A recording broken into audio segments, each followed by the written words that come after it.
Hello students, welcome to Apex Academy. आज की class में हम डिस्कस करेंगे आपका मॉक टेस्ट नंबर 8 और उसके जो भी क्वेश्चंस हैं होप सो आप अटेम्प्ट कर चुके होंगे और आपको काफ़ी क्लैरिटी होगी कि किस किस तरीके के क्वेश्चंस आपके पूछे जाते हैं।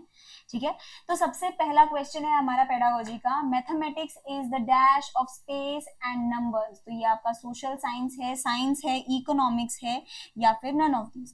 तो ये आपका कहा जाएगा science of space and numbers.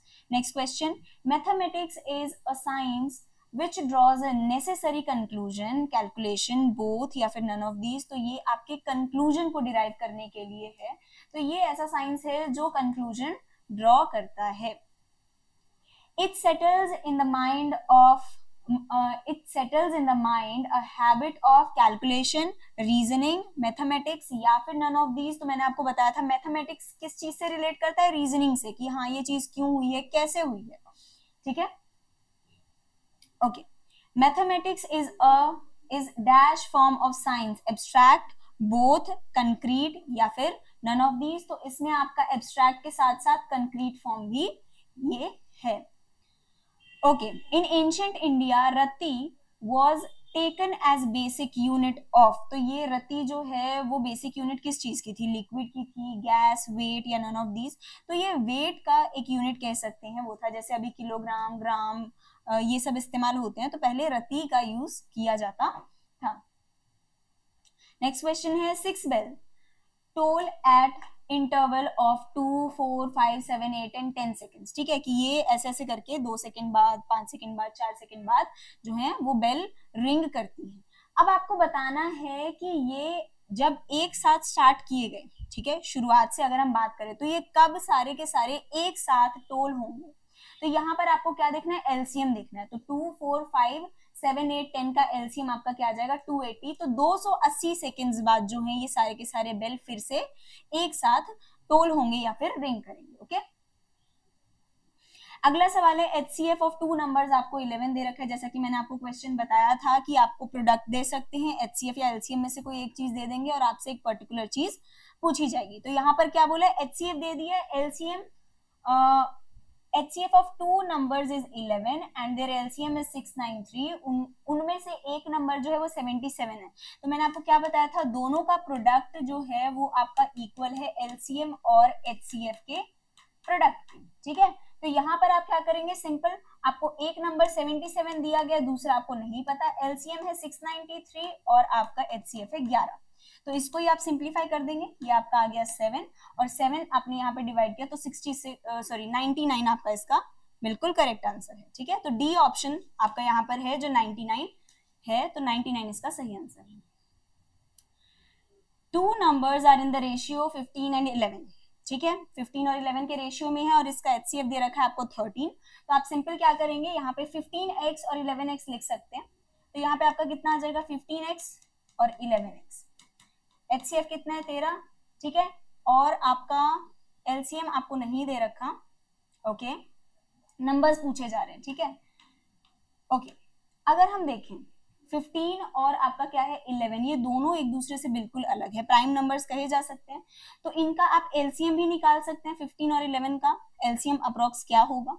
ठीक है, या फिर आप क्या कर सकते हैं, डायरेक्ट ऑप्शंस को इस्तेमाल कर सकते हैं। ठीक है, ऑप्शंस को ही आप सीधा उठा के देख लीजिए कि इनमें से किसका LCM जो HCF जो है वो 13 है और वो आपके 15 और 11 के रेशियो में है। क्लियर, तो आप इधर डायरेक्ट ऑप्शंस को भी ट्राई कर सकते हैं। तो आंसर क्या है आपका यहाँ पर 195 एंड 143। ये आपके 13 के टेबल से कैंसिल होगा। ठीक है, 13 के टेबल से 15:11 टाइम्स कैंसिल होंगे।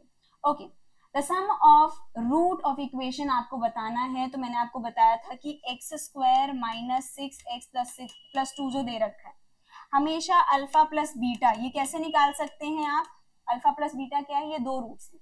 आपको पता है क्वाड्रेटिक इक्वेशन के आपके पास 2 रूट्स होंगे, जिसको आप क्या लिखेंगे, -b/a, क्योंकि आपकी क्वाड्रेटिक इक्वेशन कुछ इस तरीके से लिखी जाती है। ठीक है, ये कोफिशिएंट्स है x² x और कांस्टेंट के। ठीक है, तो यहाँ पे आपने क्या लिखा, -b/a आपको क्या बताएगा, सम ऑफ रूट्स, और प्रोडक्ट ऑफ रूट्स आपका क्या होता है, c/a। क्लियर, तो सम ऑफ रूट आपका क्या हो जाएगा, b की वैल्यू क्या है आपके पास, -6 और यहाँ पर आगे माइनस ऑलरेडी था, तो माइनस माइनस आपका क्या हो गया पॉजिटिव, और ए कोफिशिएंट आपका क्या है, x का कोफिशिएंट आपका x स्क्वायर का कोफिशिएंट क्या है 1 है, इसीलिए आपका product of sum of roots क्या आ जाएगा इसके लिए 6। क्लियर है।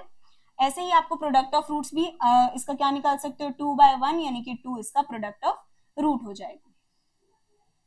If the equation x square plus 2 bracket में k plus 2 x plus 9k आपका इक्वल रूट्स बताते हैं। इक्वल रूट से हम क्या समझते हैं, जो d की वैल्यू डिस्क्रिमिनेंट की वैल्यू है वो आपकी इक्वल्स टू 0 है, तो यानी कि आपके दोनों रूट्स क्या है इक्वल है। ठीक है, ऐसा हम लिखते हैं। अब d मतलब क्या है b स्क्वायर माइनस 4ac, ये हमने किया हुआ है ना 10th क्लास में, 10th क्लास में इसको किया हुआ है 10th या 9th क्लास में। हाँ जी, तो वहां पे आपको b की वैल्यू क्या दे रखी है, b आपको दे रखा है 2k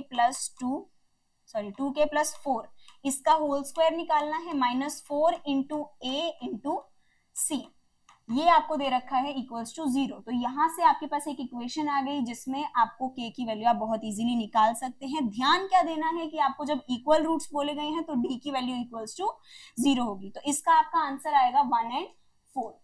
ठीक है, k की वैल्यू क्या हो सकती है 1 and 4।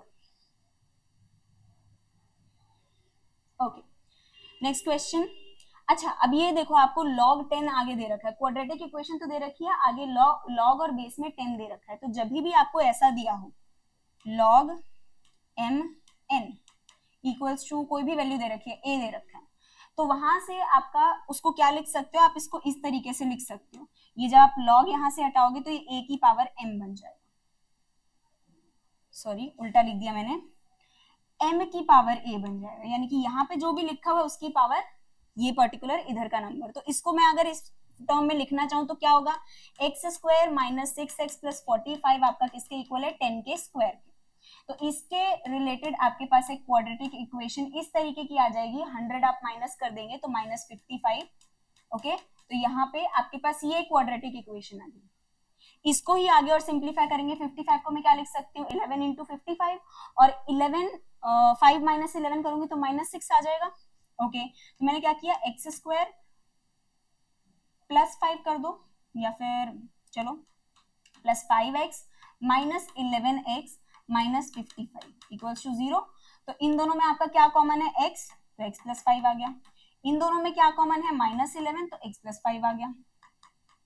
ओके, तो ये आपके पास क्वाड्रेटिक इक्वेशन के जो रूट्स आए हैं, एक तो -5 है, एक 11 है। ठीक है, तो इसमें ये 11 और -5 ये आपके रूट्स हैं। ओके, तो डी ऑप्शन इसमें बिल्कुल करेक्ट है।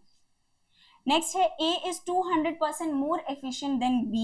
तो यहाँ पर अगर मैं एफिशिएंसी की बात करूं A रेशियो B, अगर ये 200% ज्यादा एफिशिएंट है, मतलब ये 300 है और ये 100 है, अगर B 100 है तो A 300 है, तो यानी कि 3:1 इनकी एफिशिएंसी आ गई।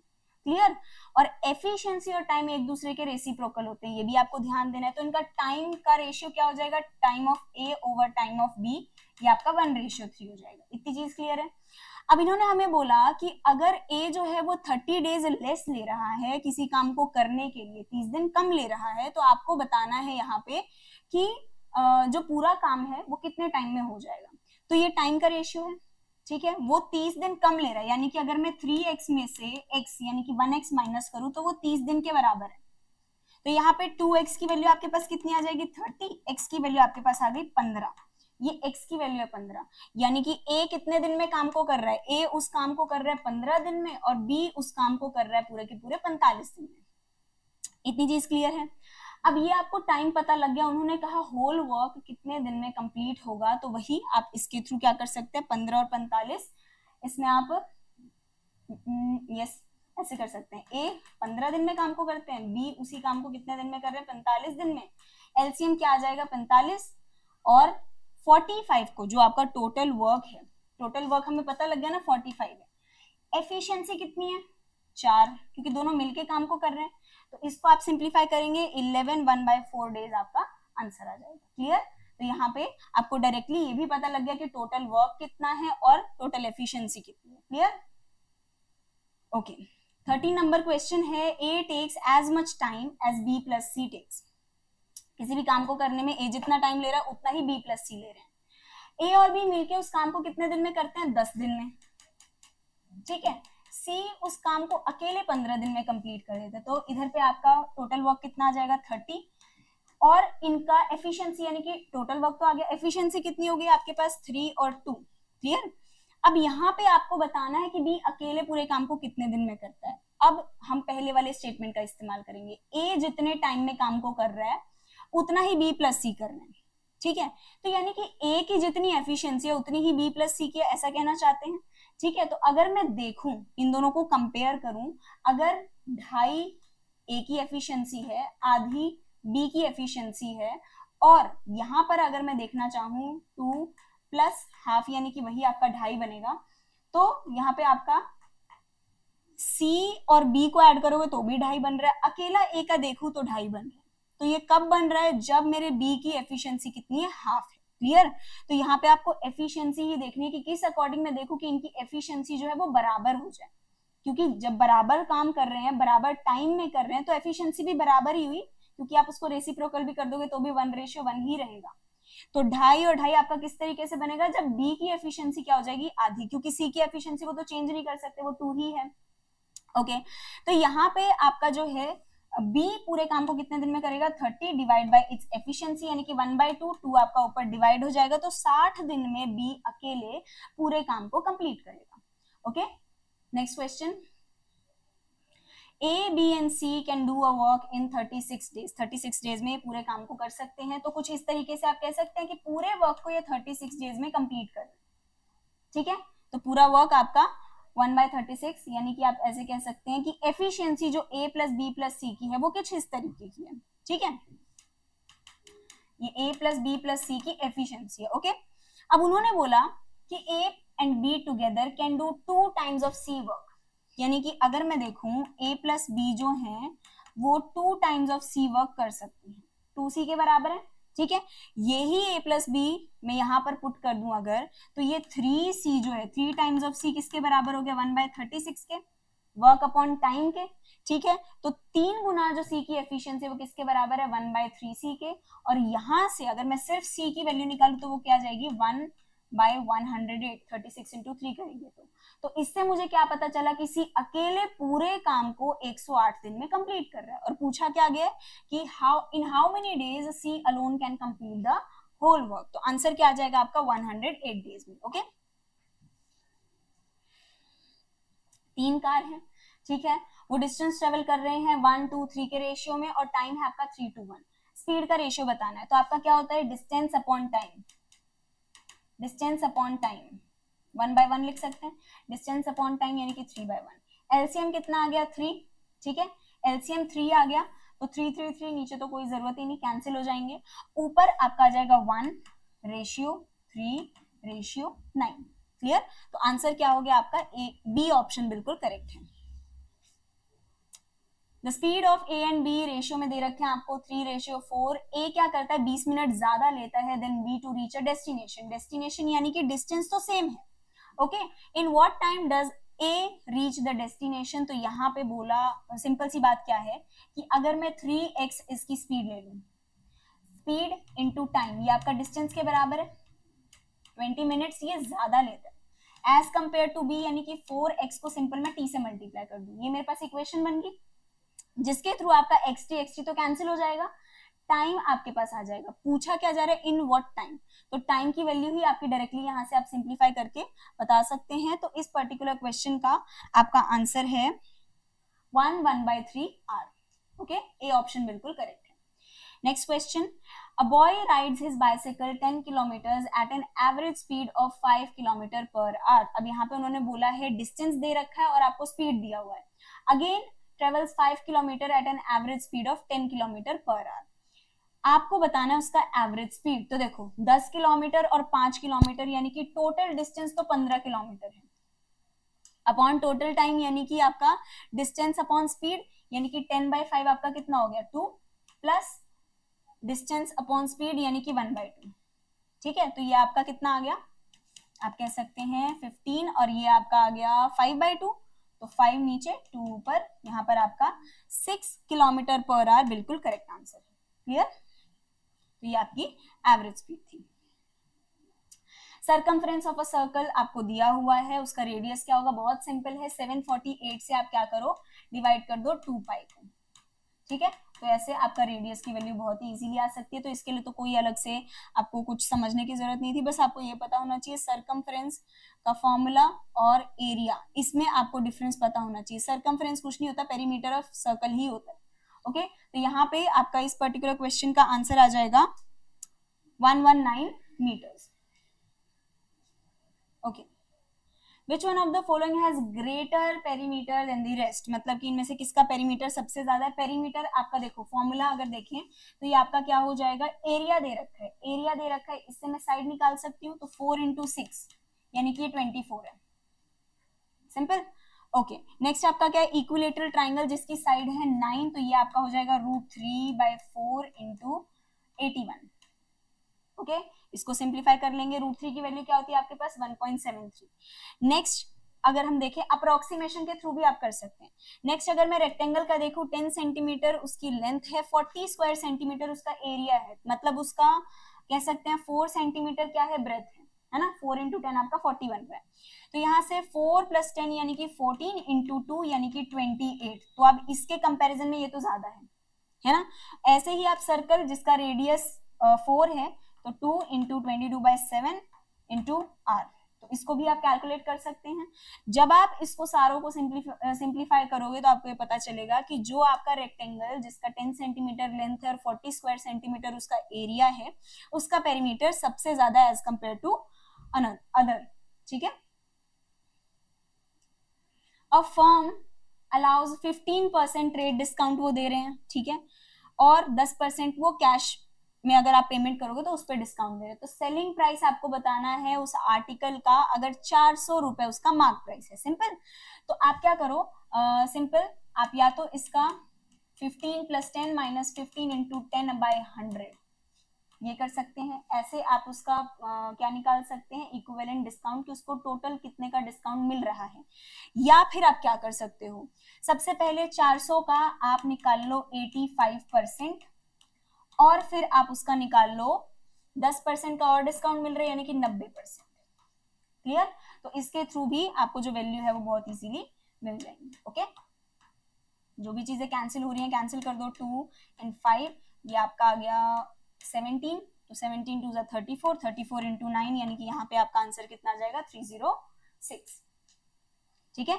यूनिट मेथड से भी कर सकते हो, 34 इंटू 9 है ना, 9 4 = 36, तो 6 किसके पीछे आ रहा है आपका, फर्स्ट ऑप्शन में ही, तो ऐसे भी आप उसको सिंप्लीफाई कर सकते हैं। Okay, the price of an article is mark 50% above the cost price, यानी कि अगर कॉस्ट प्राइस 100 रुपए है तो मार्क प्राइस कितना है 150, तो आपको कितने का उसको डिस्काउंट देना पड़ेगा कि मुझे 20% का फायदा हो, यानी कि मुझे 20% का फायदा चाहिए, मतलब मुझे सेलिंग प्राइस तो 120 रखनी पड़ेगी, है ना।